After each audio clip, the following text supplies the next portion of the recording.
Welcome to the Andy Noise Experience, podcast, endurance, noise, and random musings. And who do I have here with me today?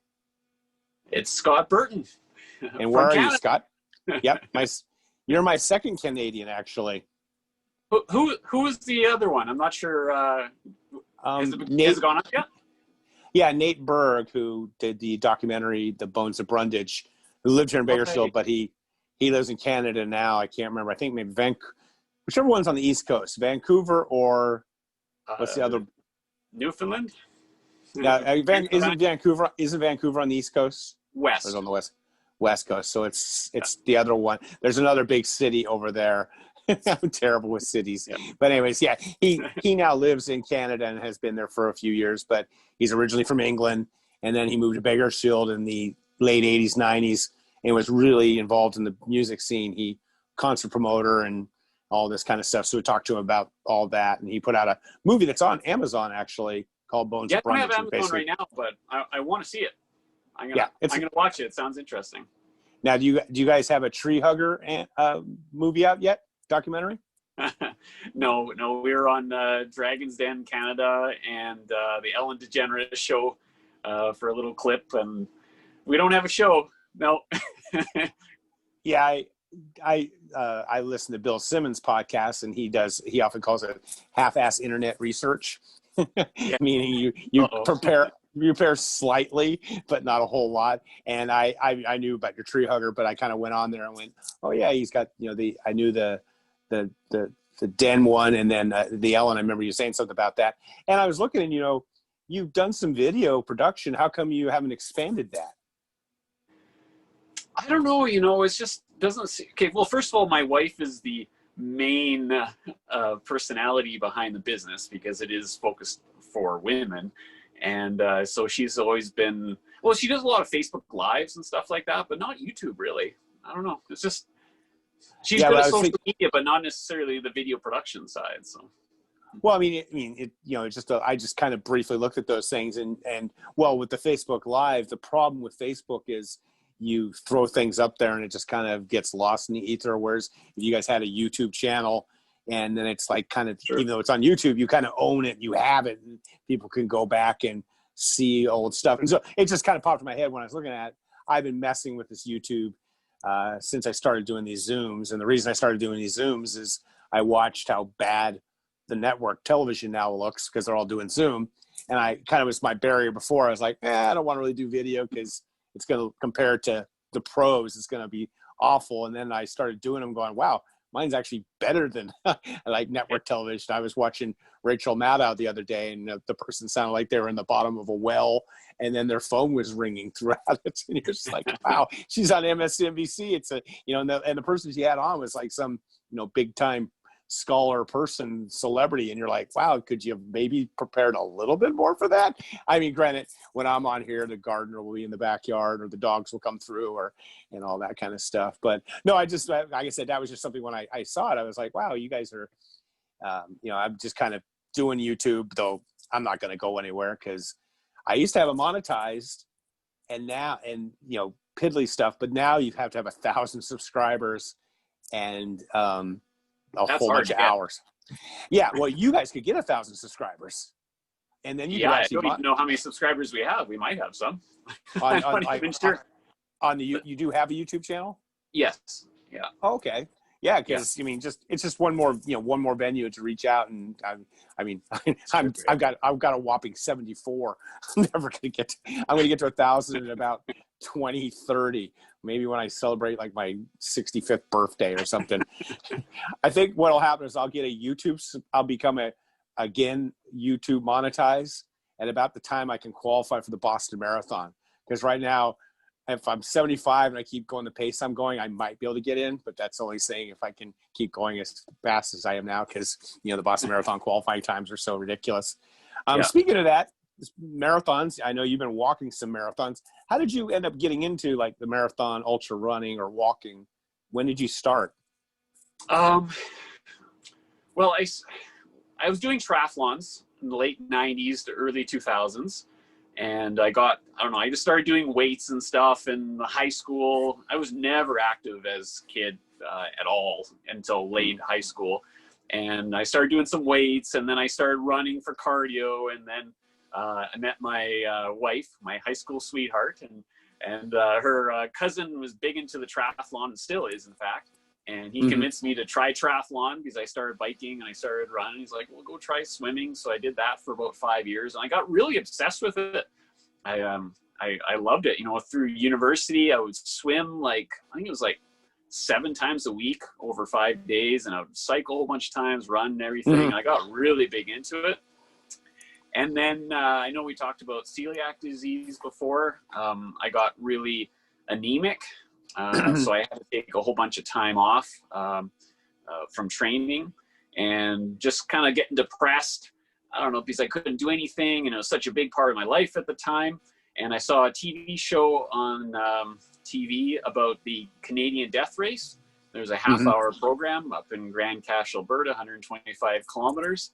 And right at that moment, I said, that's something I got to try. I got to prove to myself that I can do something like that.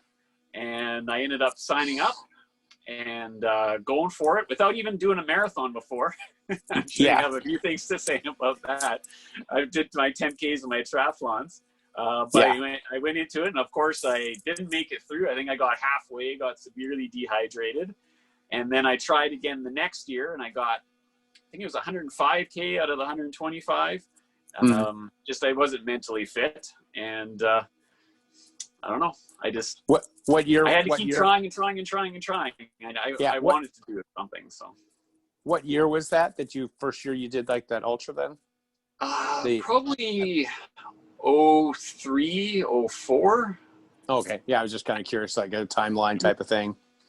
Yeah, and then I took a whole bunch of years off because of having young kids.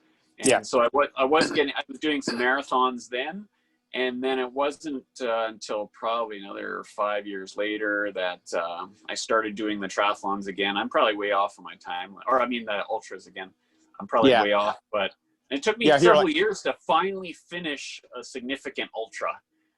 Yeah, I was pulled up your ultra sign up, and it like the Spruce Woods 50 mile is your first one on here, like in 2013 is the first year on ultra sign up. I mean, I'm sure there's some Canadian stuff. So you ran marathons.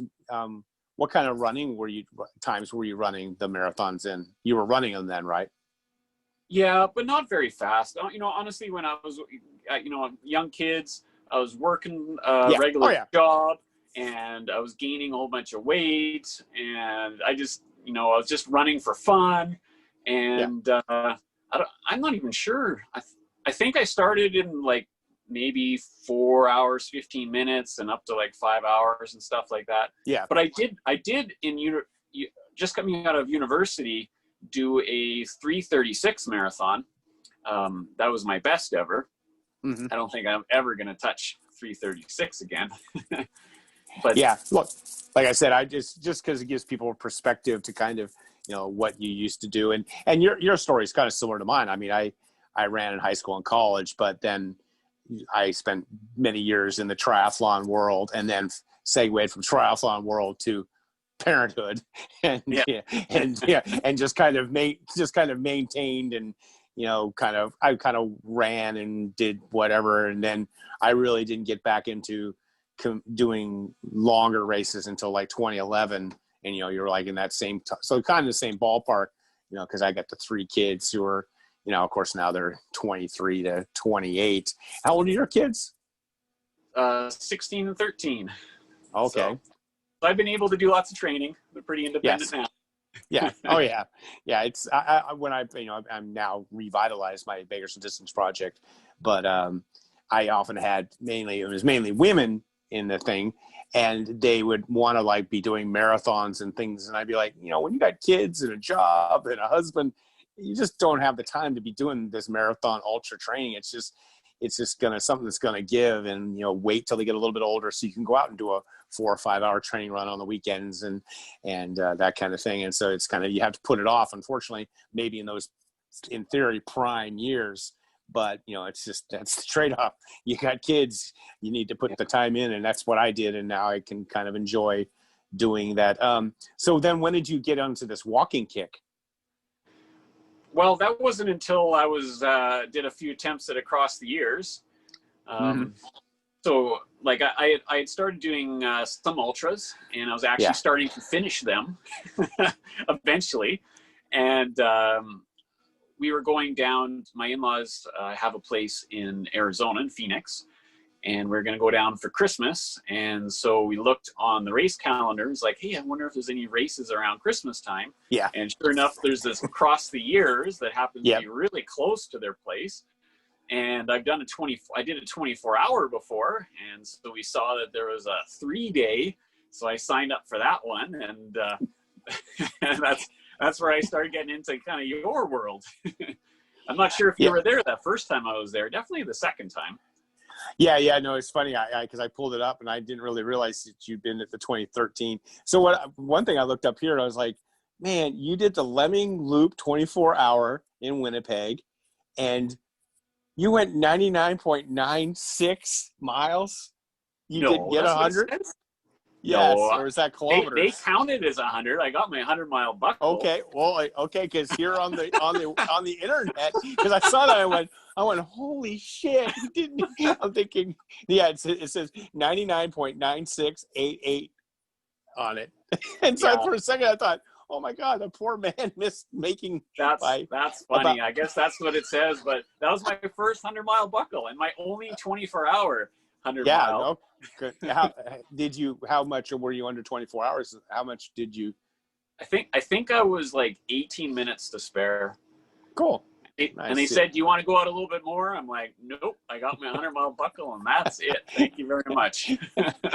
Yeah, it's interesting. You can't click on it, so they don't have the full results. But yeah, on it says 99. So I thought, oh my gosh, that's terrible. And then it says, you went to across the years when they had that 72 that first year. Joe Fee just set the records, and so then you started walking in that event, or had to walk. Or it looks like you only went 50 miles, so you didn't. Yeah, okay. I have a terrible time with dehydration. So I went out there. That was my first time ever in the desert, and didn't drink enough. I always say, like it's so humid here when it's hot that I know. I think there's a mental cue for myself that when I'm covered in sweat, that's my mental cue. That's when I have to drink. And so I'm running in the desert. And I'm completely dry. Yes. Well, if you thought about it, okay, I'd probably have to drink a little bit more. I just didn't drink enough. I just started puking. And I said, there's no way I'm ever going back to this darn looped race ever again. I left. That was it. That was my across the years career. Well, and then I changed my mind a few days later. And then, of course, I hate Ultra Sign Up because it shows how inconsistent I am with all my results. You look on there, you think I have no potential for nothing when it comes to looking on there. I like it, but I was talking to Craig Simmons, who you know well, and we were talking about races. And I said, and he goes, you have a really good ability of just going, I'm done, and walking away. And, he'll just be out there and he'll suffer away. And I'm like, I showed up in a 72-hour race one time. Wasn't feeling well to start with, went for like 3 or 4 hours, actually took a break, and it started at night, which always sucks. And it was up here in California. It's on a nice 2-mile paved loop. It's a great facility, but they decided at the last minute, even though there's only like 20 people, not even like 12 people in the 72-hour, they said, well, if you want, you can go do this trail 5-mile loop or do the 2-mile loop. And I was like, wait, you're splitting the field, so now there's even less people out here? So everybody went up, and so most everybody went up in the field in the woods, and now so I'm out there on a 2-mile loop basically by myself, and you know how I am. I can't handle that anyways. And I was doing like 17, 18-minute miles to begin. I got to 21 miles it started at 6 at night. I got to around 11. And I was like, I'm going home. And so I have a 72-hour that I got 21 miles in. So I beat you. I got a 21 mile 72-hour, and it's there forever, and it is what it is. And that's kind of why it annoys me sometimes when race directors, let people drop down and all this kind of thing. I mean, I understand, but I really wish, and I talked to Craig about this, I wish we could have a fixed timed rules, right. You're in the race you sign up for, and that's it. And we put you in it, and there's no ifs, ands, or buts, and and all the other things associated with it. It's kind of funny because I've had this, and this discussions with race directors, and they'll be like, on one hand, they'll be like, hey, we're just out here having fun. It's, Burning Man, Woodstock, yada, yada, no one cares. And I'm like, well, if that's the case, why am I wearing a tiny chip? Why am I got a bib? Why, it's like, is it a competition or is it not a competition? It's a competition for those people.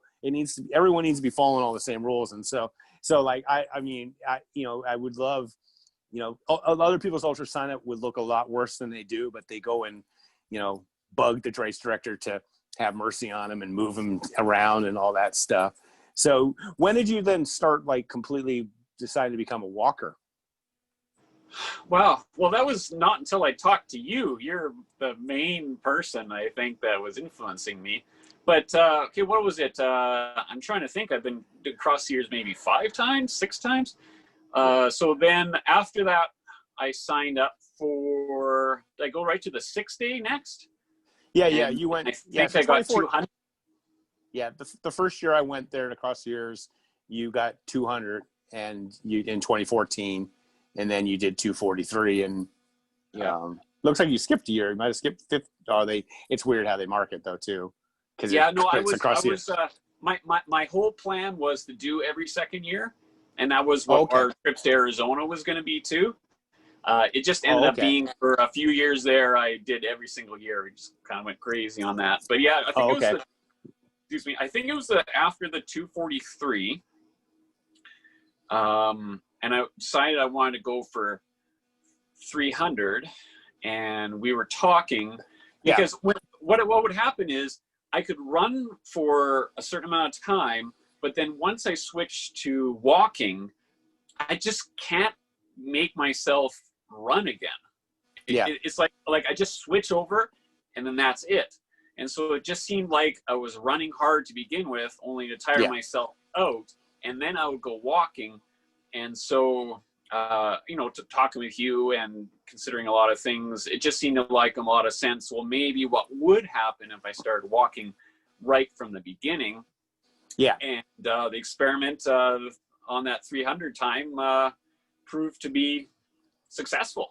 So I kind of forgotten that, but I remember basically what I told you, and I tell people often, is that in any racing, but especially in ultras and multi-day racing, you're making decisions, and we as humans are terrible at making decisions. And so that if you can eliminate the decision about whether to run or walk, it simplifies your life a lot. And so if you just start right from the bat walking, and this is what I'm going to do, then you don't have to like, do I run here? Do I walk here? Do I, when do I, you can take out that factor, and you are such a good walker. And so I kind of piece it together. I can't remember. They all kind of, the years blur apart. But I remembered you getting to 300, and that was the year that the god awful rocks were there at Pea Gravel. Yeah. But that was my good year. That was my best year.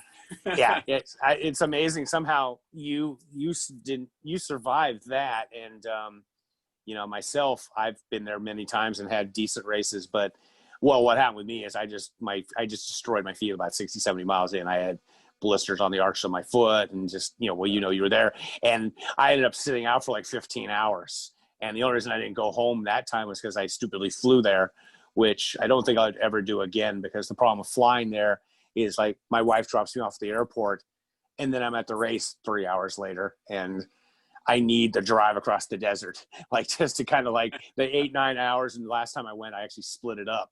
So, just kind of like just getting there, I was like, boom, you went from the real world to this world. And, but so I ended up, putting on those other shoes and was able to walk. And then I just went out and I said, well, I'll walk till I get to 200, and then I'm done. And so I got done. I think for at least, I think it was 100 miles straight. Almost every mile was with you. We so wild. It's, I just kind of, I often tell people when you're having a bad race or your things aren't going well, to find someone else to share it with or help someone, give yourself a job so the focus isn't really on yourself. And, I was kind of like, well, I'm stuck here. I at first thought, I'll just sit around and watch the race and report on the race. And I was like, well, that's boring as hell. And so I put the shoes on, and we just kind of were out there just getting the miles in. I ended up getting to 200, and with about 24 hours on the clock, and then got an Airbnb and a Uber and Grubhub and got the hell out of there. And then you, of course, did complete your 300, but then you stopped and you didn't keep going. You had to look like, what, 12 hours on the clock? Yeah, something like that. So I thought, okay, I'm going to go. I'm not going to set my alarm. I'm just going to have a good sleep. And then, yeah, I slept like all night, or I don't know, I woke up at 5 a.m. and I'm like, I don't feel like going. Well, okay. Well, because it's really interesting to me, motivation and goals and how that all works in my own mind, because I think everyone's different. And I had worked myself up to such a degree about that 300 that like I dreamed and fantasized about that 300, that entire race. Like it drove every single step, right? But as soon as I hit that 300, like now my motivation didn't have an anchor anymore. Yeah. Oh yeah. And there's no reason, there's no why to go any farther. So what was 302 or 310? It was the same as 300 to me. So I just stopped. Oh yeah. No, I totally understand. And you definitely had the eye of the tiger, or were definitely just motivated. Cause I remember just, you were doing these really long pulls where you're just out there for god awful long amounts of time. Like I call 25-minute miles too. Yeah, but you would be out there for like 10-hour stretches or something ridiculous. And I can't mentally do that ever. I can go out there for a couple hours and I got to take a little bit of a break and just kind of, Yolanda's the only other person I know that's done that. When she went up to the 6th day in Alaska, and I was helping her the last couple of days because I had a disastrous race there too. And I remember getting to tell Yolanda, the queen of marathons back then, that she had 26 miles to go. And she'd already been going out for like 5 or 6 hours. And I said, you're going to take a bit of a break and then get back out. And she's like, no. And she on the last day of a 6th day, she did 26 miles straight, which is, 7 hours more on a 400-meter track, which I just was like, I was taking breaks. I just couldn't fathom the idea. And you'll often see that, like even like Joe Fegis and them, they will never do that long of pulls. So, but you're known for doing that. I mean, you do some tremendously long workouts yourself too, I know. Are you still doing them? I love the long pulls if I can do it, Yeah. Because you're still, like, with your training, you do long. How many hours of training walks do you do? Typically 5 hours is my standard. So I'll do that probably at least 4 times a week.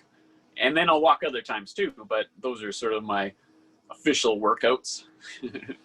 Yeah, I just can't imagine going out and walking for 5 hours.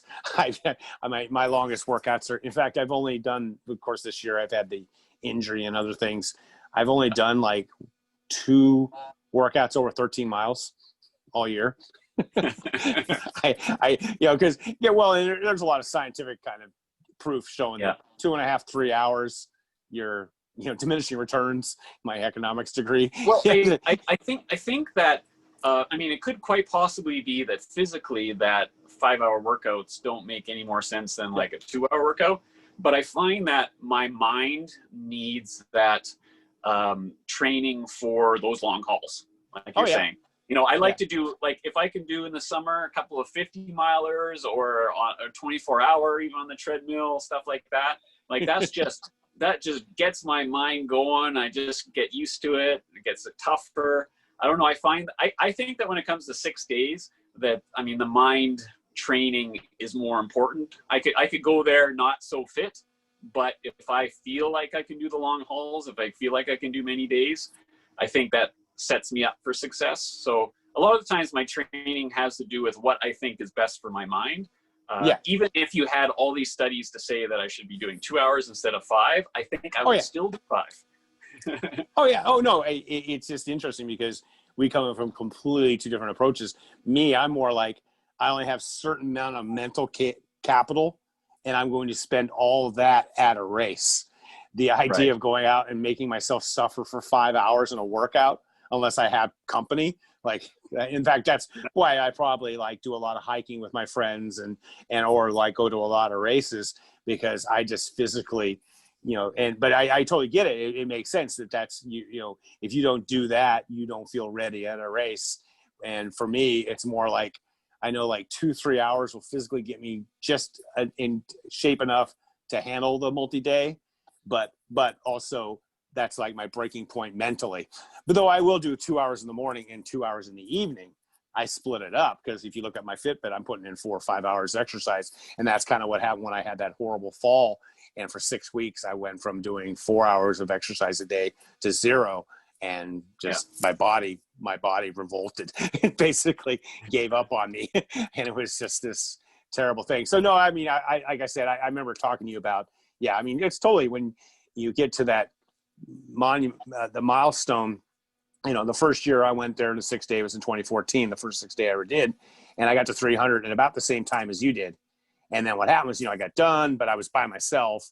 And then I was sitting there, and there was this older gentleman, Michael something. He was an Olympian, actually an Olympic cyclist in the 60s. And he was out, and he was like 78 years old. And he's out there every day wearing a different colored outfit every day. He wore like yellow one day, purple the next, red. And in fact, Ed I remember broke some photos afterwards. I think the Aravipa put up photos. Yeah. I'm thinking same gentleman. Yeah, Michael something. But Ed ended up beating his record. And he was there when Ed broke his age group record, the 50-year-old record, or, Ed was in his 50s. But what happened was I finished the race, and I'm sitting there in the runner's tent with like 12 hours to go. And he comes over and sits down and starts talking to me about my race and my training, and super nice guy. And then he's like, come on over here and look at the leaderboard. And he's like, he goes, you're in 11th, but, 9th, 10th and 9th, they're not here. And they're only 14 miles ahead of you. They're in hotels or something. He goes, so if you go out there, you could get in the top 10. And I'm, because I always tell people I came from the sport more as a competitor more than anything else. I was a baseball player, basketball player. And so for me, I was like, well, I can do 15 miles. I don't want to do 15 miles, but if I can move into 9th place, those results are always forever. And then, of course, dang, Martina kept coming at me the whole damn night, and I ended up going 22 miles just to beat her by a mile. We all know Martina. For some reason, that doesn't motivate me necessarily. I think, I happen to beat someone, or I'm close to someone, bonus, but I could be last place, I could be first place, and it comes down to and that's another thing. Like I'm really, the reason I chose this, well, not the reason I chose the 400 miles, but the reason I focus so much on it, and the Facebook page I put on it, I put explicitly 400 miles. I'm just trying to beat that in my own mind, like into my own mind over and over again, just to get it so that is meaningful to me, and a meaningful number, and something to really go after. Because I have to, just like I decided that 300 was important, but 305 wasn't. Or then the year after, I wanted to do something over 300. And I found that wasn't very motivating. Now, it was mostly my blisters that took me out. But still, my motivation wasn't there either. And in fact, that's why I decided to take a year off, which I guess wasn't very good, because now I'm taking 2 years off because of this whole COVID thing. But I felt that my motivation wasn't sharp anymore. It became, I did it 3 years in a row, and it felt too much like, oh, this is just something I do all the time. This isn't like a big special event that I'm like just going to be really psyched for. It's just something I was taking for granted. So I had to take a year off, now 2 years. So who knows when I can be back. And that's one of the reasons, I mean, I love doing these conversations. One, because of COVID, I don't get to hang out and talk to people anyway, so it's awesome to see people. And like I said, we spent so many hours during that race, and I wish we could have recorded it. We would have edited some of it, but it was a phenomenal, insane conversation, just going, we're walking so slowly, it's like, we could, if you should do a race across Canada, and I said, you could just get a hold of all the old folks' homes, and you could have them come pace you with their walker brigade. Because we literally, when I got the 300, I think it was 2.5 days in, I did the math, and I realized that even with some significant degree of sleep, I don't remember what it was I was calculating, but that all I need to do was 30-minute miles. Still get my sleep, and then I would get the 300. So I'm thinking, well, 300 is the important goal. Yes. So let's slow down to ensure that I can go for a long time. And so my target was 30-minute miles. I mean, I ended up doing like 25-minute miles because you can only go so slow. But it was funny how all these people like, I guess the word spread around, probably because of you, that I was the consistent 25-minute mile guy. And all the time, someone would have they were feeling terrible or something, and they need some company, and they come to me like, I hear you do 25-minute miles. Can I come with you? And so out of all these people hook onto my train, which is pretty funny and fun at the same time. I met lots of people, all kinds of people. Yeah, it's like 2.5 miles an hour is basically what you're trying to gain. And it works and it's effective. And one of the things, and I've talked to you about this, is that it's interesting, especially with walking, that like if I walk 16s, which is kind of my faster pace, like when we were at the Minnesota race, I walk 16s, I develop hot spots and I will have foot issues. If I do 18s, you're just not having the friction. And so like if you're doing, like, I can walk those 20s or 25s for a long time, because sure, your feet start hurting, but you don't get the issues. And I think that's part of your issue is with getting the blisters and having foot problems. And part of it is because you're notorious for doing the first day and going out and doing 75 miles, which I'm always like, no, you're like, and I'm like, have you watched Yolanda? Yolanda does 67 miles and then goes to bed. And then at 9 o'clock, when the next 24 hours starts, she goes out and does another 67. And by the end, she's not getting much bedtime. And then on the last day, she might, pull it out. But yeah, the few times once you got to your 300, because I think the 300 year, you didn't get too crazy the first day, did you? But the second year, the year after you did, I know you went out and just cooked like maybe a fast marathon. I start forgetting what the days were on these different races. Yeah, but that first year when I went to do the 72 and I got dehydrated, I did 50 miles in the first 12 hours. So I was kind of asking for it. So. Yeah, it's interesting that you get dehydrated, and it's kind of funny because you do, I guess, live, because I'm not even sure, like, so Winnipeg, where is that exactly? Is it by bodies of water then of some sort, or why is it so humid, or is it just humid? It's just in the middle of the prairie. We do have 2 big lakes in our province. I don't know. I guess it is just a waterlogged area.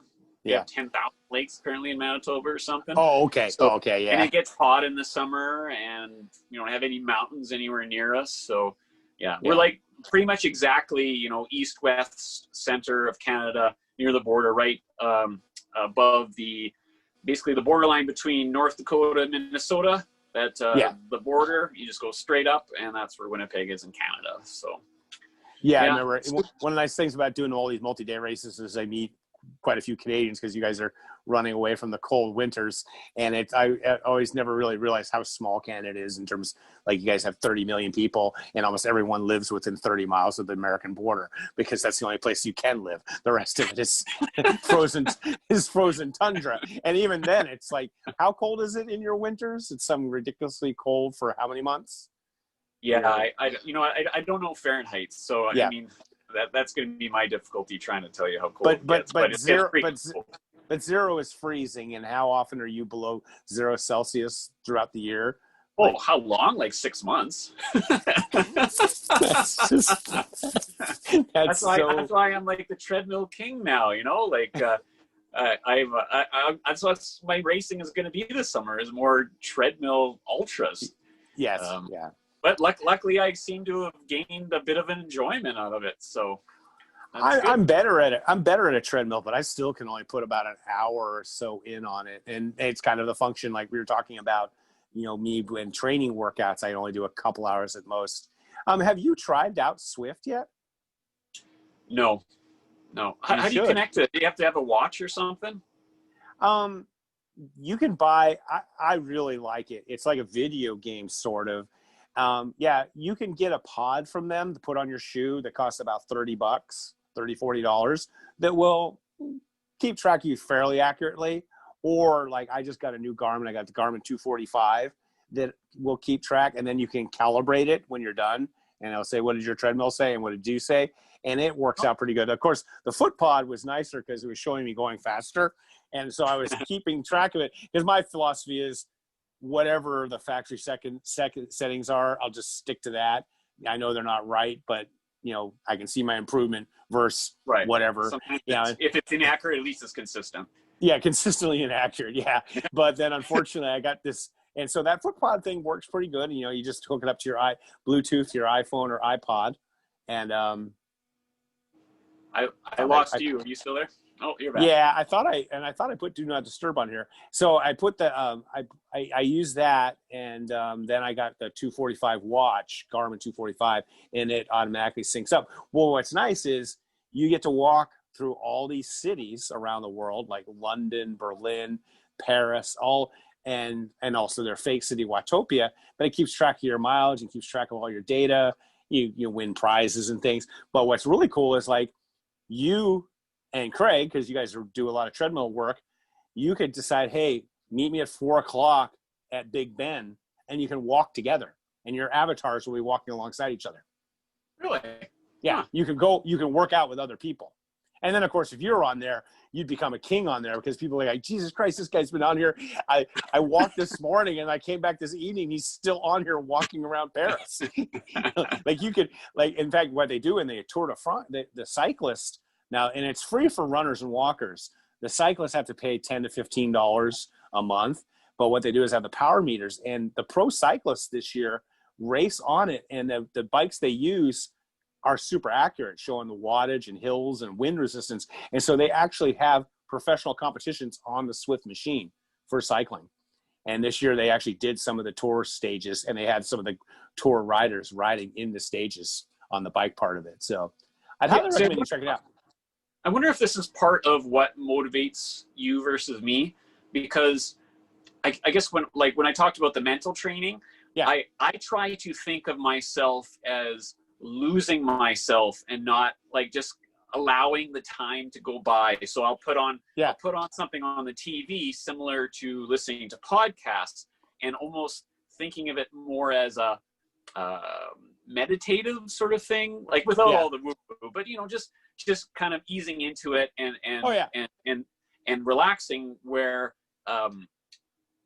always knowing where I am on a Swift app against someone else, I'm not sure if that's the mental training that I'm going for. Does any of that make sense, what I just said?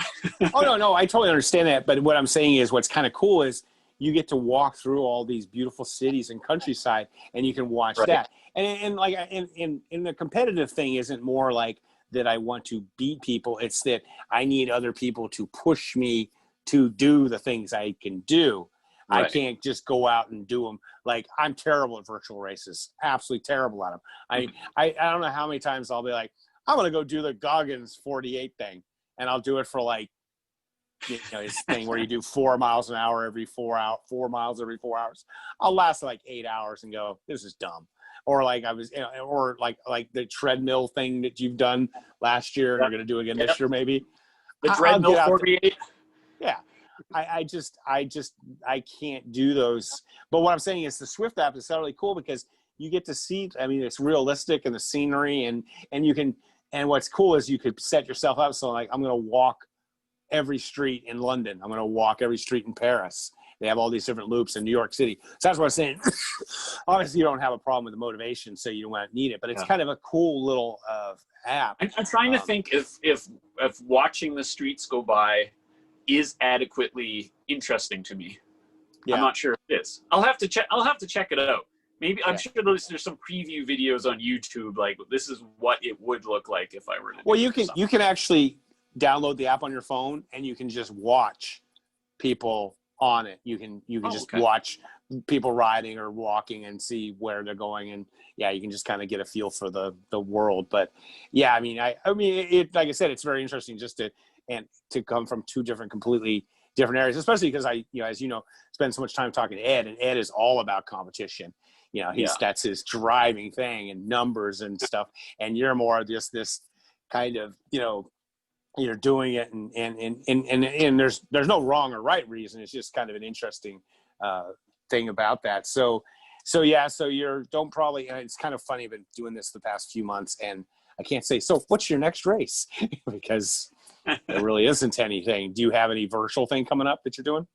Yeah, well, like I said, well, this summer, see, I had kind of a period of time for a few months with work that was really sort of stressful and inconsistent as far as my training goes. So I couldn't sign up for like the virtual race across the Tennessee, which so many people said, God, this is totally something you do. And I'm like, I know, it's just not working out for me right now. Yeah. So we ended up buying a cabin in our national park in our province, and Wasagamine, Riding Mountain National Park. And we figured out a way to take 2 months off work to go up there. And so I figure, well, what can I do? What motivate me? Because I actually want to get out and have a reason to train.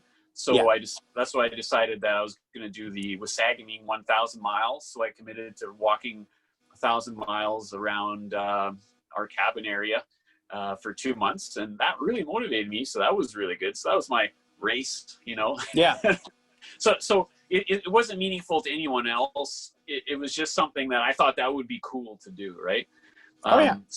So and real races, there's nowhere in Canada that does 6-day races. And that's my main goal, 400 miles in 6 days. So that's kind of out the window because the border's closed to the US, and I don't know when it's going to open. No one seems to be excited about it opening around here. Like no one's negotiating for it to open. So I can't see any races going down to the States this winter. So now I'm thinking, well, I guess it's got to be treadmill, because I tried winter races, but I almost froze my hand. Yeah. And now I don't have the same circulation in that hand. So I can't even like train outside, especially now with walking. So I have to figure out something to motivate me for doing on the treadmill.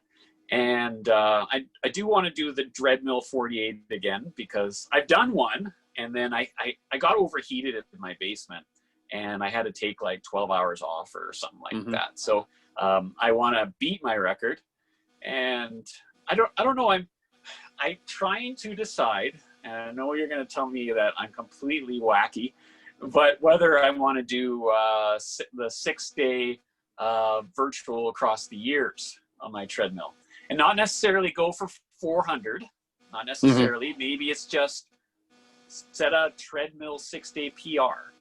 I don't know.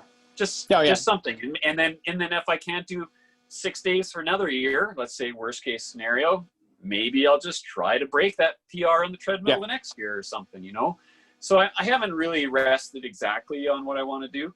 Actually, maybe I should ask you this. Could I, because the 6-day cross years, which they haven't put out the details yet, but they did put out the dates, so it'll be the same dates. And the treadmill 48, you have to do sometime in December.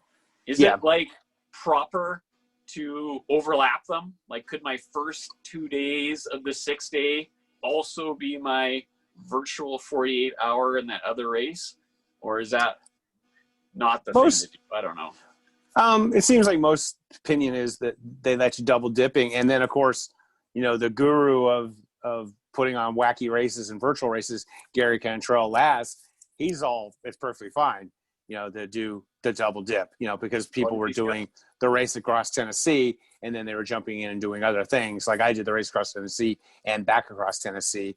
And he's like, he doesn't see any issues with it. And a lot of times I really like his opinion, because he's kind of more of an old school guy.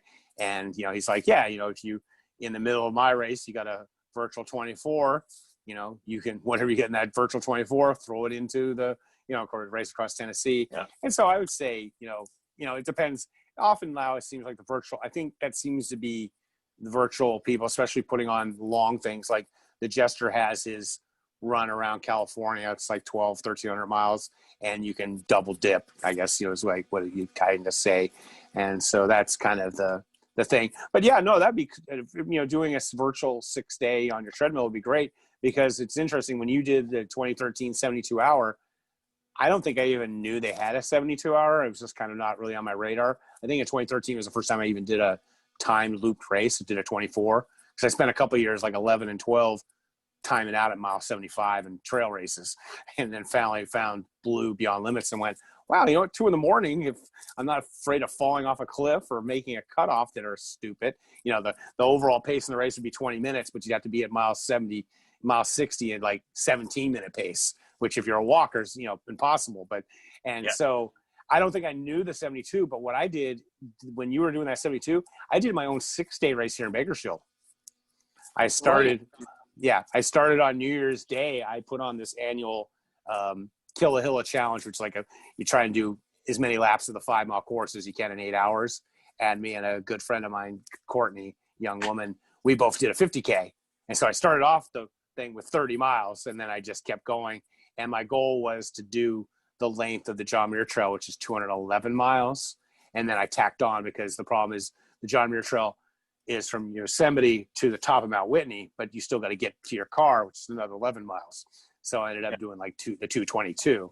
And so that was my first 6-day was in technically a virtual 6-day. I just did it on my own, and I learned a lot doing it. I set up rules for myself where I didn't really walk at night, like I would take off. And I think that's kind of what you should do with yours. In fact, the 3,100 mile race, which is insane. They're now they're having it in Austria right now. Yeah. That course is closed from midnight to 6.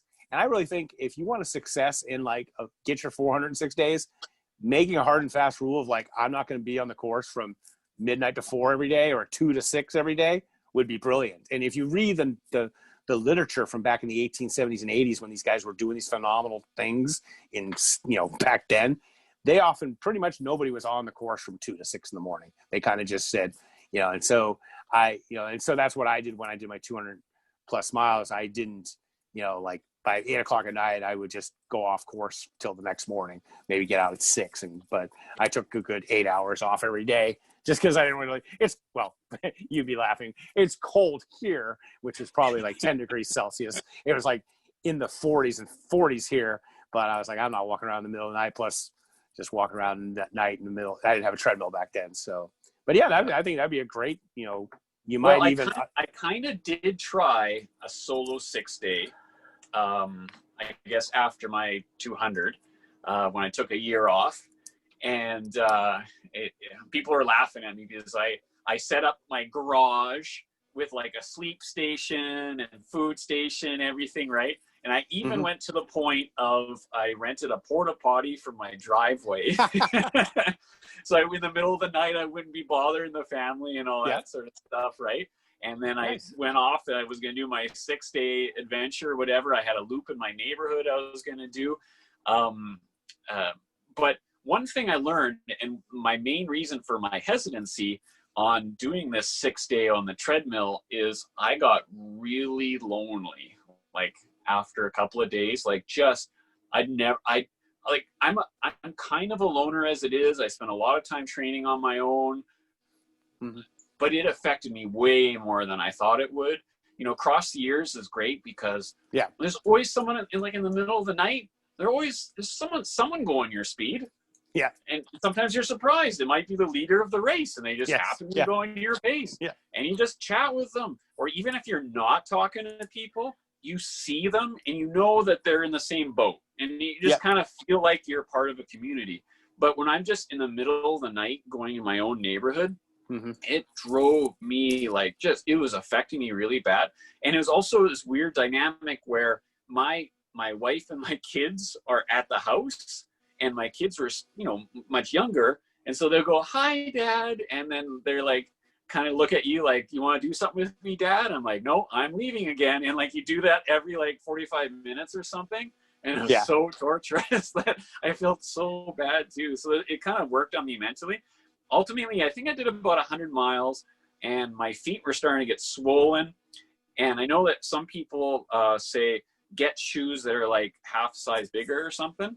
And so I had that, and I never used them before. I put them on, but it changed my gait to a degree where I had to lift my foot up or something, or it was dragging on I don't know what it was, but my ankle just started failing me, and I couldn't even walk on it anymore. And it just kind of screwed me up. But it was early on in my experimentation anyway. But still, it's that mental degree that I'm worried about. So I was hoping that when Aravaipa puts out their information about their 6-day, I think they're even doing a 10-day version, which I wouldn't do because that's not part of my goal. But I'm hoping that there's some sort of community aspect to it.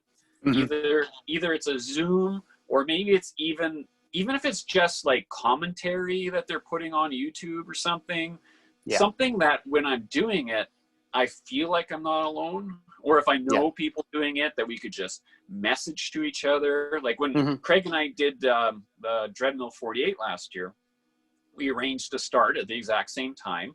And even though we only chatted like once every 3 hours, send a message to each other or something, just knowing that he was doing it at the same time just was a world of difference. You know, I didn't feel alone. So I'm hoping there's something like that set up that it would make it a little bit more enjoyable for me, because otherwise I am worried about being terribly depressed alone, because that's a long time to be on the treadmill. Yeah, well, when you were talking about that, those were all kind of the ideas popped in my head, because I often look at the schedule and go, oh, there's a 6-day race. I could go do my 6-day on my own here in town while they're doing theirs, and kind of motivate me like, okay, you know, they're out there, I'll go out there. And so definitely something like this, I would be interested in, and we could put together something unofficial in conjunction with, if you do sign up with their race, or just doing it where, you know, you do have Zoom meetings, and like with my podcast, maybe recruit other people to like go and do it around the country, and just have like an informal, like, hey, and you know, we'll have a Zoom channel dedicated that if you're out walking and you want to see if anybody else is on there, you can turn it on. And I'm sure some people will be on it quite a bit, and just have something. Yeah, you can definitely set it up, just instead of seeing if they're going to set something up informally, and do it, because I'd kind of like to, push. And I totally get what you're saying. If I have like an actual race going on and other people were doing it, then I'm good. But if I just go and say, I'm going to go, I mean, like I did do that the first time. I did it completely on my own, but that was, 10 plus years ago when I was a lot more motivated. But yeah, that sounds like a great idea in terms of just getting somebody. And so you're seriously thinking of possibly doing that, and indoors though, because it's too cold. You said you did it before, but you did it like during the regular year, warmer time. There was, okay, we're talking about in the winter. That's what you're asking about? Well, when you did it that first time, how long was your loop you had? You were doing outside? Okay. Yeah, I think it was about a 2.5 mile loop, something like that. But I did it in September. So, I mean, it got cool at night, but it wasn't winter. It wasn't December. Yeah.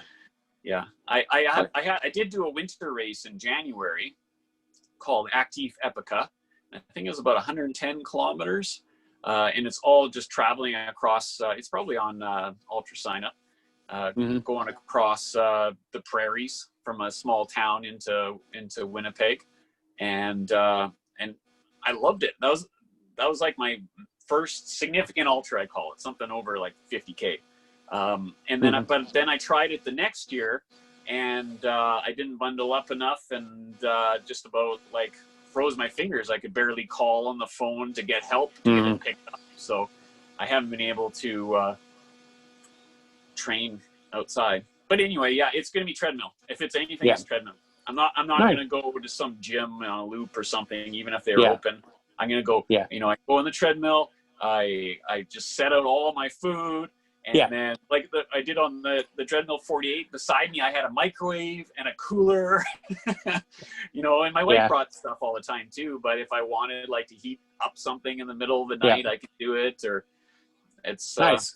Everything's set up. And now in my office where I have my treadmill, I just got the window changed. So instead of just a solid picture window, it's now opening. So I won't get overheated like last year.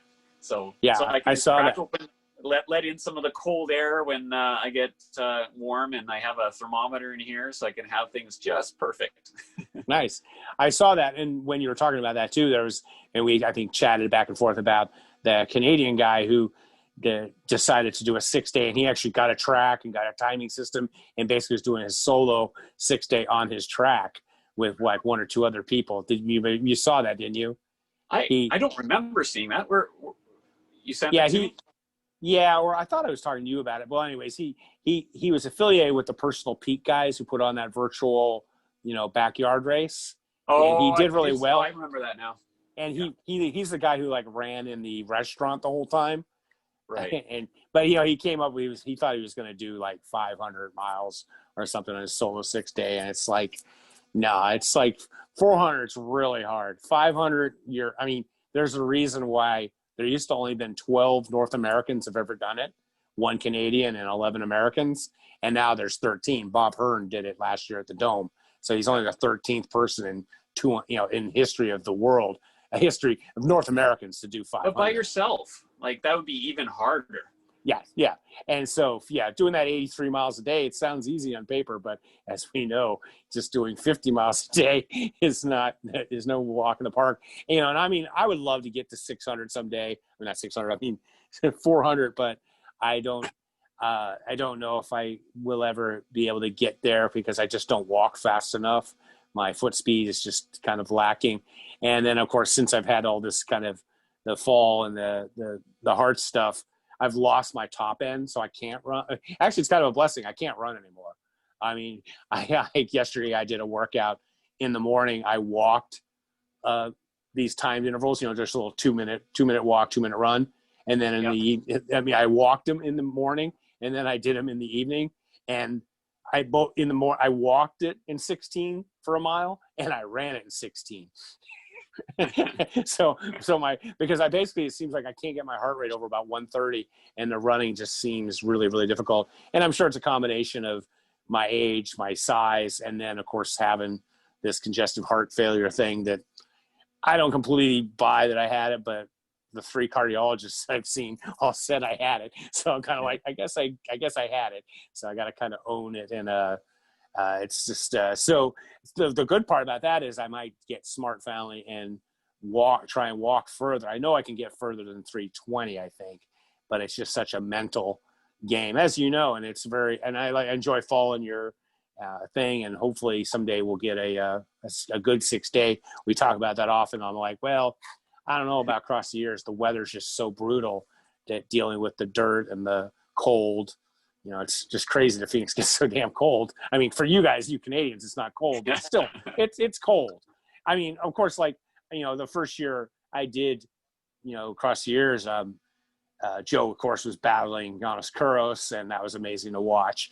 And then Ed, the jester, was battling William Scheifele, the guy from Scotland, who was like 60. And, Ed ended up only beating him by 2 miles, after 6 days. But it was interesting. I should have told Ed, and I've told you the story, but I should have told Ed, I knew he beat William because William was super professional. He had all his gear. He had a professional handler. He sets lots of records. And like when he was running, he never really talked to anybody. He was just completely focused doing his little shuffle. But then I remember on the final day, I caught up to him and he started talking to me. And I was like, he's done. Because he broke character. Like he's talking. And he hadn't talked like in 5.5 days. And that's when I kind of knew that Ed was going to probably catch him. But one of the first things he said to me, he goes, the conditions here don't seem to be bothering you so much. And I was like, well, Bakersfield is a mini Phoenix. It's hot. It's dry, dirt. It's just, Bakersfield and Phoenix are exactly alike. And he goes, I can tell. He goes, I'm from Scotland. I'm used to green and beautiful and this dirt and the cold and the dry cold especially. Yeah, and I said, yeah. I go, Bakersfield's a little warmer than here, but yeah, so it's definitely the conditions. And, we had talked about you going to the Dome and me possibly going there with you. And then, I reluctantly said, hey, way in advance, which is what I always do with people. I'm like, as soon as I kind of feel like I don't want to do something, I'm going to tell you ASAP. I'm not going to punk you out and say you a week or two before, hey, I don't want to go. And that turned out to be a blessing because then you didn't have to take care of me because then the whole race was a complete disaster. So what's the status on that? Do you have an entry for next year then if they have it or? Yeah. Okay. How did it go? I actually contacted and said, listen, like, it sounds like, because at the time it sounded like they were intending on still doing the race. And well, they were intending on doing the race. Yeah. But I said the border's closed. There's probably very little chance it was going to open. And even if the border did open, there's probably zero chance I'm going to be able to get any kind of travel health insurance to cover COVID, at this point in time. So I said, I just can't come. So if there some sort of, like, I realize you may not be able to like give a full refund or whatever, but what can you do? And he said that he was able to give full refund for the food tickets that I bought. and the meal tickets. I think I bought some extra ones for my wife. She was going to come down a bit, and then half of the entry fee. Oh, okay. So I'm like, okay, I appreciated that because I understand race directors spend money and it's not their fault that I'm not coming. It's just wacky worlds, right? And but then they did end up canceling it full out, and they said that basically people in my situation who already got a refund, I do have half off an entry if I want to enter the next one. So I mean, that's more than fair. Absolutely. Yeah. So either next year, if it happens, either I'll have a half-priced entry or I'll forfeit the money that I did put in. Well, I think, we talked many discussions about that. I think that situation would be ideal for you because the conditions are more controlled and you don't mind the mindlessness of it. You embrace that. Obviously, from our conversation, you embrace getting in that. Where me, it was just horrible, just walking around that track. I wonder how much I do embrace like I do maybe more than you, but I wonder if across the years, having it warm and then cold and light and dark, I wonder if that does provide some variety to me, even though it's uncomfortable at many times. I don't know. Like, I wonder if the track would affect me mentally. I'm not sure. I don't think I'd know until I go there. I've done a number of track 400 meter track events. I mean, I did the first dome, and then I've gone and done some 12 and 24 hours, and I've realized I just cannot do 400 meter track races. That the social aspect is completely taken out because you're generally on a track because everybody's trying to go hard, and so it's a big and also just the multiple loops. And the thing is, like, when you start doing, well, if we're doing 25-minute miles, oh, Jesus Christ, it's taking us 6 minutes a lap to go around the track. And then you go around the track, and if you're stupid enough to look at the board and it's, 320.25, 320.5, it's going up in 0.25 increments or something. And it's just, I can't, I like 1 mile loops. And like you were talking, I don't so mind the conditions changing from night and day, but what I really like to do is do a race not in the dead of winter where you got 15, 16 hours of daylight like you do at across the years. And it's just, that's nature. So, when you go to across the years, it's getting dark at 5 and the sun doesn't come up again until 9. And that's it's just, you got 15 hours of darkness, and I'm good in the dark, but still I like to go somewhere where, maybe you had 14 hours of daylight and 10 hours of dark, kind of like when we were at that Minnesota race. I enjoyed that race. That was kind of the last time we probably saw each other, when we did the fans race. And I really liked that course. I guess, unfortunately, they're not going to keep using that course. No, that was temporary. But that was a nice course. I ended up you ended up lapping me and then stuck together with me for quite some time, which helped me a lot. And I ended up getting like 43 and a half. I got second in the 12-hour walk. This little old lady beat me by about a half a mile. She weighed about 90 pounds. And when we started doing that I didn't drink enough, and then I started puking and the migraine, and that's a big one for me. Either blisters or not drinking enough. And I don't know why I can't drink enough. I can't. Well, what do you do? What do you do when you're doing all these long training workouts? You are drinking to thirst? Is that what you're doing, or what are you doing? Yeah, but I guess I'm not going all day. I don't know. And maybe it's more of a routine. Maybe I know on my regular routes how much water I drink. Mm-hmm. Because, it gets warmer throughout the season, and then I kind of know how much water I have to bring or how much to drink. And then maybe I get tossed in these races, and maybe I get too caught up in the pace or seeing people or something distracting me. So it's not like, I know I need to drink more. And then across the years, I do find hard, because now that I pretty much have to force myself to drink during the day, because I learned those first year or two that I just know that even if I don't think I need it, I need to just chug. I need to get another water bottle and chug and chug. And then I think it was that 300 year where it was like the 5th day, and I'm like, I don't want to spend another afternoon drinking water. I just hated water. And that's beyond like getting tired of Gatorade and pop and all that. Like now it's just plain water. I get sick of it. And finally we had a cloudy day and I was like, thank goodness.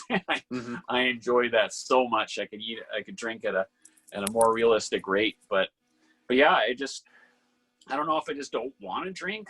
I don't know. I have to consciously force myself to drink.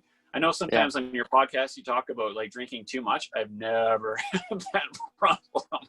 It's always been not drinking enough.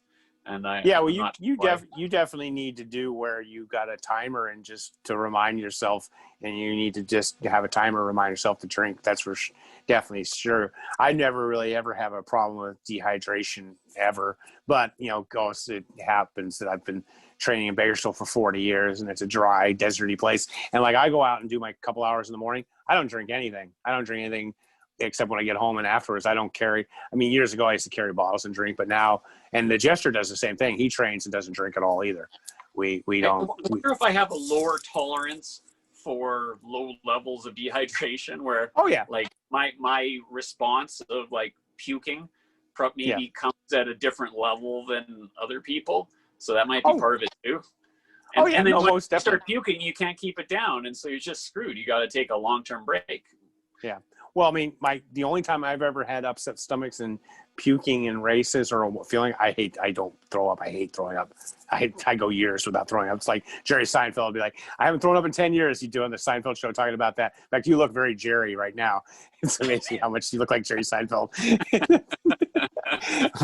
but the few times I've had stomach issues were my first couple marathons, and it was because I trained and I never really drank. And then in marathons, all they do is tell you drink, drink, drink. And so every aid station was like every 2 miles I was pounding water. And then every time I hit around 20 miles and I have a sloshy stomach. And then I had to, like, when I ran my 250 marathon, I had to hit a porta potty at mile 20 because I got waterlogged. And thank God there was a porta potty in this industrial residential area. And this is back in 1982 when, they weren't as prevalent, so I always had the opposite, situation being, but I don't really ever think about the drinking, but obviously, it's something you've got to take care of. Plus then you also have all your other food related issues that you've got to take care of too, right? That are still ongoing. Well, I have celiac disease, but then I also have not officially diagnosed, but suspected microscopic. I have a low battery warning. Are you still there? Yeah, I can see you, but okay. I'm gonna have to plug in. I'm gonna come over here so that I can make sure that. That's fine. You. There we go. You were saying you had some other thing. What? Microscopic colitis. Basically, just makes it so that there's a lot of foods that I'm very sensitive to, and so. It's actually one thing. I do have a sensitive gut, so that's one thing that the walking really helps me with is the less jostling around of my gut has a lot less washroom issues. So without getting into details there, that's one reason why walking has worked out really well for me. So and the thing too is like you're talking about the hydration. The other issue with the hydration is one of the reasons you're having all these problems with your feet is your hydration. Because the hydration is how you get the blisters. When you get dehydrated, what I always tell people, is that, your skin, it's like you're a nice, beautiful orange and the peel is on the orange like this and perfect. But then when you get dehydrated, that peel starts moving away from them. Your skin moves away from the muscle or you get the space, I'm not using the technical jargon, but that ends up. So the dehydration is what leads to your blistering. So it's all coming in. So you can definitely get that. That's one of the reasons people often, with these blisters, I'm like, it's because you've got your, hydration messed up. And either way, you could get waterlogged and have the same issue. You're getting the puffy skin. You want to look, your skin and, everything that, like the pinch test and stuff. And so when you're doing the hydration, one of the things that it was kind of funny because when I was thinking about talking to you and I saw that you're got some more ink work. Yeah. And it's an correlation that I've noticed that many of my friends who are ultra athletes who have food issues all have ink. And I often think, like, I have no food issues. The adjuster has no food issues. We also have no tattoos. And it's like kind of weird that, like, the people who have to watch what they eat put ink under their skin, which can't be healthy. I don't understand. But I know many people who, on the internet, and I won't call them out, that are ultra athletes with tattoos, and they also talk about and have food issues. And I'm like, yeah, but you're putting poison under your skin and paying to do it. Well, they say that there's no harm to it. I haven't seen anything specific that there's any issues, and my doctors never blink an eye. So, I know, but it's interesting that substance that your immune system tries to attack, but it can't get it out there. So, yeah, but ultras aren't for health either. but it is kind of ironic that the people with the weakest stomachs get tatted up. like you, there's not. I mean, I came up. I'm 57, so I'm how old are you? 41. 41. Yeah, so I'm significantly older than you. But I had a punk rock alternative record store. But when I opened my store in '87, only the true punks and misfits had tattoos. And now it's like my son, who's 27 and a musician and a really cool kid, my middle son Nicholas. He's the punkest guy I know. Why? Because he has no piercings. He's got no tats. He's so punk rock because now everyone, I'm just saying it's an interesting observation how the tattoos have just become, but I've just noticed I've got a lot of friends who have issues and then they do the tattooing. But, I understand you guys love doing it. And I guess sounds like it's like an ultra, a lot of pain, because how many hours you already done with this newest piece of work? 5. And it's not, and how many more hours do you have? Probably another 15 to 20. But okay, so I met a lot of new people at the lake because I have a new cabin, right? And so they're learning about me. So I'm like, so I go and I race for 6 days straight, or I go do 20 hours of tattooing and stuff like that. And so they really wonder, like, you must really like pain.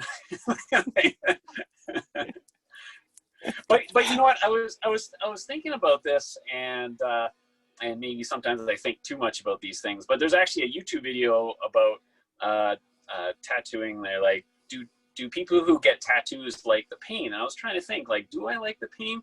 And I don't think I like the pain. But then it's also like part of the process. I guess for a degree I earn the tattoo, because I think if someone were just to paint something on my skin, it just kind of tickled, it wouldn't be quite the same experience. Now I tie that to ultras, where if the race experience didn't involve pain during it, like intense challenge, I think I would be bored. Like if a race was just the same as sitting on an easy chair, like it would have no interest to me, or I would find something that was harder. So I think it's not so much that I like pain, but I like sort of overcoming. Yeah. So I put myself through this 6-day experience, and I test myself, and I prove that I can overcome, and that becomes sort of a satisfying element to it. And to a degree, I think tattooing might be part of it, but it's also a whole other sort of personal and artistic expression too. But tattooing is definitely that kind of idea, because people get them and then they just get more and more and more of them. I mean, it's like very rarely does people get one and then stop. They just get, and it's just, but I'm just told that when I first got my first tattoo, it was like 20 years ago. So it's not a new thing. And I said, this is the one thing, I'm just going to do it and say that I did it. Right. And she goes, well, most people, it's not like that. They kind of get addicted. Right. But there's the same thing with my first ultra.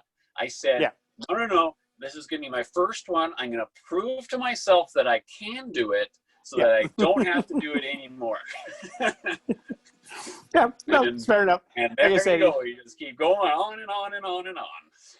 Like I said, it's just an interesting, the whole, the tattooing thing. And I just sat back going, I don't get it. I don't understand it. But I mean, it's so prevalent, but it's just like a lot of like the other thing that goes hand in hand with ultra running is the drinking, the booze, and I'm the alcohol. like you. Yeah, yeah, yeah, yeah. And it's interesting because like, and you've been married how long? 18 years. Yeah, and you're only 41. Yeah, it's interesting. Us straight edge guys who don't drink, and we end up being married for like, because the Jester doesn't drink either, and he's on year 38 or something like that. So it's and yeah, it's just an interesting. So I guess we unfortunately don't have much to talk about upcoming races. I think that 6 day, I'd definitely like to get a hold of you and talk to you more about that. And so you don't really you kind of have to put on hold your 400 quest until something comes up. With that 400 mile, do you have anything in particular, ideas or strategy that you think are going to work for you? Have you got anything that you've been thinking about differently or something? Yeah, well, I mean, when it comes to, like, I obviously don't know a date on when that official next attempt is going to be. And I know we talked about too, how I never say that this particular race on this particular date is going to be the time that I'm going to go for this 400. I just know that I'm going to fail many times, or it's just going to, some event and some day and some level of motivation, it's all going to come together. That's what I'm hoping. So I don't know when the next attempt's going to be.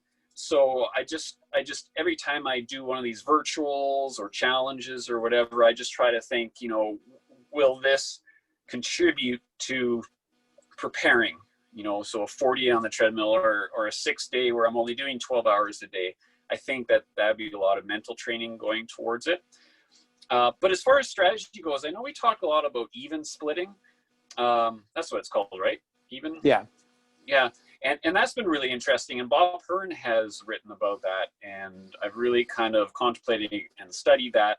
And Yolanda does that, where she does the same basically on every single day. So I've been trying to take that very seriously, maybe having a very, very minor, loading up front, just minor by a few miles maybe. Because I know that I don't think I could do an even split perfectly. But it's even interesting where I think Bob Hearn put out something more recent where he actually doubted himself on even splitting over a 6 day, if I believe his writing. Well, what it was is he was actually talking about the Fall State, that he didn't go out fast enough. He thinks it was the first time he's ever done a race where he didn't go out. He went out too slowly because he is the master of kind of that even type of stuff. But the problem with that Fall State is it's a completely different beast. It's, on the roads, it's the conditions are completely different, where in a multi-day looped race, you've got a lot more fixed type of stuff. Because, when I did my 322, I went 158, 164. I did more the last 3 days than I did the first 3 days. And I goofed around a lot the last day, because once I got to 300, all I wanted to do was stay in front of a Martina, or I might have been able to get another. I mean, if I was really focused, I could have probably done another. I might have been able to get to 330 if I really, really had killed myself. So I think it's more the way to go. You definitely can't, if you got to do 67, you can't be doing those 75, 80 on the first day or something. No. That's just too much. Or maybe 69, 70 on the first day. You know what I mean? Like, if even a couple of miles counts, maybe on those later days, that's what I've been kind of considering. But I'm also I remember that the mentality part of it is really important. So I found that when I was going for over 300 the last time I went, that I was taking myself too seriously. I wasn't socializing as much. I was more introverted. It was like I was trying too hard. Oh yeah. I needed to be more playful and relaxed. And I think that I need to concentrate on that too. Yeah. I mean, that's definitely, that's the case. What I do, I mean, I dread the first half of any race because I know it's just gonna be so boring, and I just want to get to the second half of the other part of the race. But I want to get there as comfortably as possible too. And it kind of comes down to, him, Bill Schultz, the guy that helps out Mike Melton timing. He's done lots of 6 days back in the day. He always says every race is a mile race, 4 laps in a mile, and so I think what happens with a lot of people like yourself who don't come from a high school track, college background, and you, like you said, you went from doing triathlons to jumping to an ultra, is that you don't do those races where you were running the 1,500, the mile, the 5,000, the 10,000. You never do. And many of you are like this. You aren't doing those little experiments to see what works and what doesn't work. And then you're just going and doing.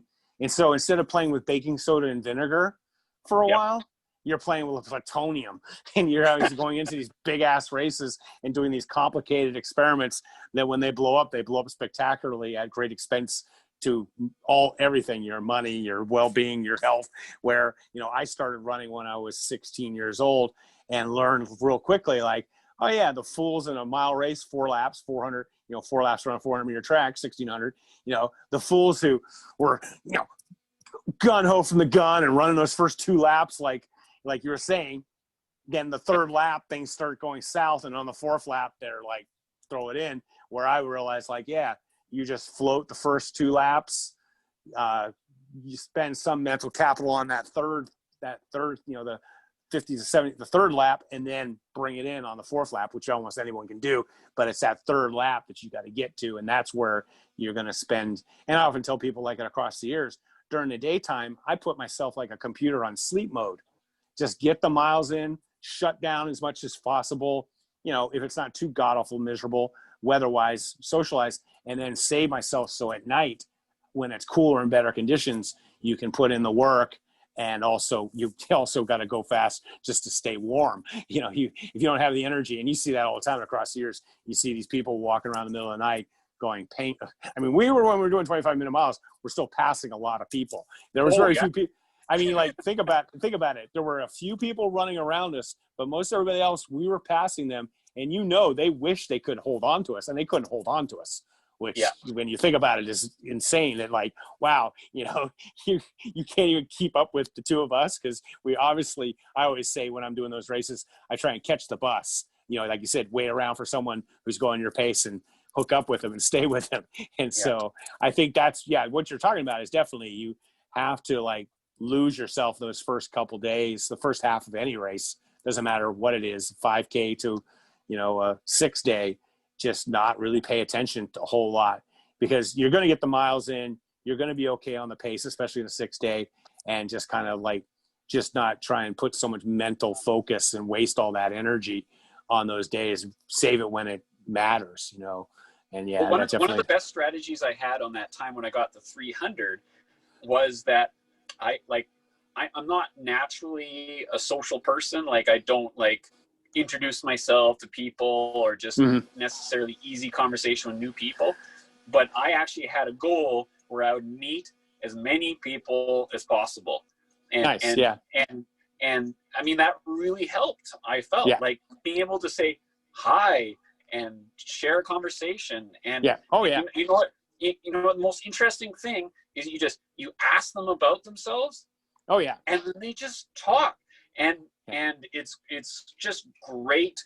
I mean, they could be telling the most boring story ever, but it's the most interesting thing you've ever heard at the time, because there's nothing else going on. Like I genuinely am interested in the people that I met were, I mean, a multi-day looped race.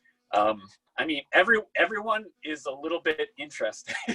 Everyone's quirky in some way that brought them there, and everyone has an interesting story. And just being able to meet people and just saying hi, like even when you're both down and you're not feeling it, and you're passing them or they're passing you, just a smile and a wave. I mean, most definitely lifts your spirits, and that's what I found. Then the next year I went. I'm like game face on, right? And I had my headphones on, and I was just passing people, and it just got really depressing. It was like I felt lonely. I was lonely amongst so many people, and then I ended up just I mean, a whole bunch of things happened, but I think even if I continued on, I think I would have lost the mental game, because I was just taking myself too seriously. I don't know. It's interesting learning that stuff. Oh yeah, that's definitely. I mean, there's some people who can be out there and are supremely focused. Like Joe Feach is supremely focused. He's just out there. He has a mission and he can do it. I think it also almost helps that he's deaf because he can just kind of turn his hearing aids off and then really get into, not really helps, but so he has that problem, not a problem, but so he doesn't hear that well anyway. So but he just gets out there, but he also, his handlers tell him like, go get us 25 miles. And the quicker you do it, the more time you have to rest. And so he's always got like a mission to just get out there. But yeah, I think that'll be the path to your 400 will be, working that, the seriousness and working with others and helping people just help you around. Because I always say, I go to these races and I never have crew or pacers. I just make the field my crew and pacers, the people that are there, ultimately like, hey, hook up with you, hook up with that. And in fact, I mean, I think I told you this story, but the first time I did the 6-day there across the years, there were days there, like the last day where it was only us 6-dayers out there. There was like one guy started the 24. So there was just like 50 or 60 people moving along like the March of the Penguins really, really slowly. And there was this one guy named Steve, big guy like me. He was out there with his wife and he wanted to do 50 miles. And he's just out there walking and they're just taking their time. And in the middle of the day, I caught up with him and I walked with him. And I told him, I said, I'm going to need you sometime in the next 24 hours. And I said, what I mean by need you is I'm going to come walking up with you and I want to walk with you guys. I don't need to really talk to you. I go, you guys should just, keep talking about whatever you're talking about. I just want to follow you for an hour or two, just to have some human contact. And that's what I did. Like in the middle of the night, sometime, I don't remember when it was, I caught up to them and they were talking about their kids in school or just ordinary, boring shit. No offense, but it was just like, and I said, please just continue your conversation. I'm just going to walk along and listen to you guys talk about the new siding on your house for the next, or whatever it was, because like you said, you needed that human contact, just that, just not just being out there mindlessly grinding away without any kind of help. So yeah, it sounds like you got a plan. And this whole COVID thing, God knows when we'll ever have real racing. I didn't realize that the Canadians can't come to the United States. I didn't realize it was that the border's closed, so you guys can't travel here either. It's essential only. Mm-hmm. So like they'll allow like truck drivers, to do goods across, or if you're a doctor that works, or I don't know, it's essential travel only. Yeah. So, I mean, there's all sorts of definitions of that. But yeah, I mean, any recreational, non-essential crossing the border, either way, is the border's closed. And it has been since, I guess, March, maybe. Oh, I didn't really realize that. I know a lot of people are keeping Americans out, like going to Europe. We couldn't go to Europe, but I didn't know it was like you guys are kind of self-contained. Now, like where you live, are you guys, everyone wearing masks everywhere and all the kind of standard things that like in the United States, 6 foot distance and mask wearing and stuff like that? Or are you guys doing that? Yeah, I would say if you go to a store, it's gotten a lot more masks lately. So we're probably up to maybe 75% of the people in a store will be masked up. But that's increased over the last several months. The early summer, there wasn't a lot of that. But they're taking it pretty seriously here. And I mean, our province, we're not getting a lot. Like our new case count per day now, we're sitting around 14. And that's still a reason to have masks and all that. And so we look at either the other provinces, which they're talking about like, I don't know, 80 new cases in a day. And we're like, whoa. And then we see down in the States, and we're talking like thousands sometimes. Yeah. And we're like, whoa, and then like seeing that like in some of those same states, people aren't into wearing masks. And it's kind of it seems like a different world for sure. Yeah.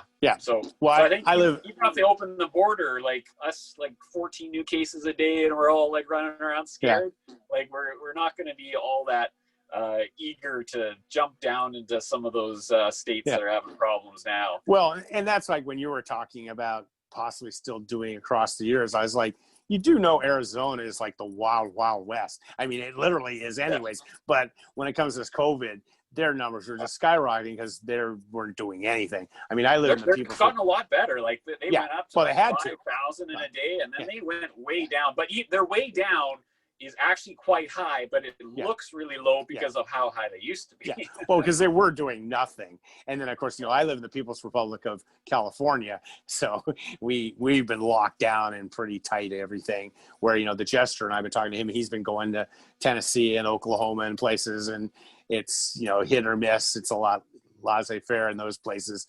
So yeah, it's interesting. What's kind of saved, I kind of like here in California, and I think in the States, is the government is what it is. But what I think is really being a huge thing is the corporations have basically stepped in and become daddy. So like McDonald's is just like, if you're coming to my restaurant or Walmart, you got to wear a mask. And I like that because then there's not this hodgepodge of this. It's basically all the big chains have just said, you're going to come in our business, we're protecting our employees, put a mask on or don't come in. And I like that because I personally don't really, but I'm fans of Adam Carolla, and Adam Carolla is like, don't even get me started on whether it really works or all that stuff, or it's actually that serious with the death and stuff. But like when I go into business, I put a mask on because I'm not an asshole. It's like, do I want to wear one? So now like I'm door dashing, I pull up, I put the mask on, I go in, grab the bag of food. I don't even go near anybody. And then I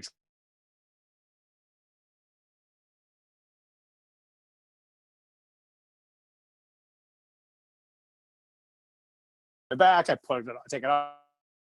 With friends, like I'll go meet my group of run camp or something, we're outdoors, it's 100 degrees. If this germ can live in 100-degree weather with the smoke, more power to it. You know what I mean? It's like, I don't think it can. So but yeah, we're definitely, it's just a crazy, I think. First time I had. Sorry there. Oh, I think I lost you.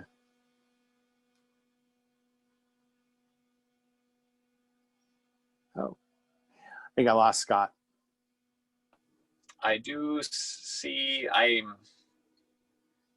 are you there now? Yeah. Hi. We were saying something about the first time or something. What were you saying? Oh yeah. My tattoo appointment, I had to wear a mask the whole time, and I was really worried about it because, with the adrenaline rush, and I always feel like I need to breathe well, and but I don't know. It worked out fine.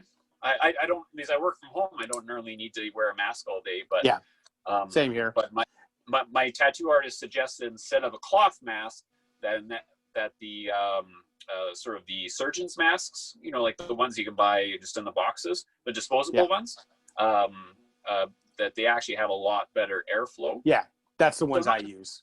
Yeah, so not necessarily on a daily occasion, but in occasion like in a high stress environment like that, it worked out pretty well. So now, are your kids in school? Are your schools closed? No, they started going to school last week. So it's 100% wearing masks at school now. Yeah, that's the biggest issue here, is like where our schools are closed. And I think you got to have some acceptable risk, and like not having kids go to school is just crazy. And I mean, I'm glad my kids are all older, but I have a lot of younger friends who have children and, school age, and it's just insane having jobs and all this. And then your 7-year-old is supposed to be homeschooling himself and stuff like that. So it's kind of funny. Open and then close, or it never opened? It's just been on here in California where I live. It's just been online the entire time. They didn't let the kid's been out of school since like March or April. And, and it's kind of funny when we were talking about setting up this Zoom meeting, I wanted to say, well, I know 6-year-olds who are logging on to their kindergarten class, so I think you'll be okay. Yeah, this is the first time using Zoom other than that quarantine backyard ultra, and I never really talked to anyone on that. Yeah, 6-year-olds are getting onto their kindergarten class, and Joe Biden's able to get on Zoom, so God knows how old he is. He's 128 years old or something. But yeah, it's just been crazy. So. Well, thank you for getting a hold of me, let me talk to you, and I'll kind of let you go here. And so you guys are it's 7:00 there? Yep, and 7 o'clock. It's an evening off. And how's the tree before I let you go, how's the tree hugger business doing? Has it been kind of going along pretty good with really well. We sell cloth menstrual pads. That's my company, my business, or my wife started the business, and then now we both do it full time. And it was already going really well, and then COVID happened, and then how everybody was buying like toilet paper and stuff. Well, people Yeah. didn't want to go, like anyone who was on the fence for going from disposable pads to reusable pads, Yes. they didn't want the store anymore to buy like the disposable anymore. So it was a good reason to go and finally like try us. And so Nice. it worked out. Like, I feel bad saying it, but COVID like, was an increase in business for us. So we were lucky. I used to be like a magician before that. And if I was still performing at events, my income would be almost zero right now. Yes. So I don't know. It's some luck of timing that I'm really grateful for, but it's worked out. And I work from home, and I have my treadmill desk, and I get lots of walking in addition to my workouts. So, well, that's like the Jester, unfortunately, teaches CPR to doctor's offices, and his wife's a licensed masseuse, and so she'd lose her license if she was working. So they definitely were having, difficulties and stuff. So it's I figured your business would be, pretty that would work out okay like that. It's interesting. There's a comedian. It's amazing how comedians make these observations, but he made this observation. I wish I could tell who it was. But he said one of the reasons the toilet paper disappeared in America, did it disappear in Canada too? Oh yeah. Yeah. But the reason it is because the toilet paper is in big things. And so when you go down the aisle, if only 6 or 7 were gone, the shelves look really empty really quick. So when the 24 roll disappears, you only got to take out 5 or 6 of them. And so it's the appearance. Like you walk down, there's plenty of it, but you walk and go, good God, look at there's a third of the shelf is empty. Well, that was only 6 units of toilet paper. And so that kind of causes the panic and rush, because I know even my wife, we had a little tower of toilet paper in one of our rooms and never ran out of it. But it's just a crazy, insane thing. So like I said, thank you for coming on. I would definitely like to have you. I talked to Craig and a couple other people. Now you're my second Canadian, and I'd love to maybe touch bases with you, because it's just fun to talk to somebody, especially during this COVID, especially when we have such niche kind of craziness of 6-day races. And I kind of think that, I know that you and I are actually, fairly different, but with our quirky kind of like race interests, there's very few people that can relate to the things that come out of my mouth, and you're kind of number one in that category. So it's good. Oh no, but it's definitely good to, coming at the same goal from completely different directions, because I think some of you rubs off on me and some of me rubs off on you. And I think that ultimately it's going to help each of us get to our goals. I mean, I would love to get to 400 someday also, but I just keep getting older and older. But definitely like to get to 600K would be nice. That 370, which my friend Carla did at the Dome the last summer. So yeah, definitely those goals. So once again, like I said, thank you for being on here, and we'll definitely get back to you. And I definitely want to talk to you about your virtual, we'll get back and talk about the virtual race. And also wanted to thank you for writing in questions and the support of the podcast. It's always nice to get little questions here and there and use them on the show. Fan. I listen to almost all of them. Well, yeah, I just kind of crank them out, and it's kind of my own kind of basically my therapy and stuff, and just trying different things here and there. So, any last words you wanted to say? No, just, I don't know. I want to come up with something clever, but I can't. Wishing everybody the best. Be safe and chase after your goals. Yeah. Yep. Sounds good. Thank you, Scott. Thank you. Bye now.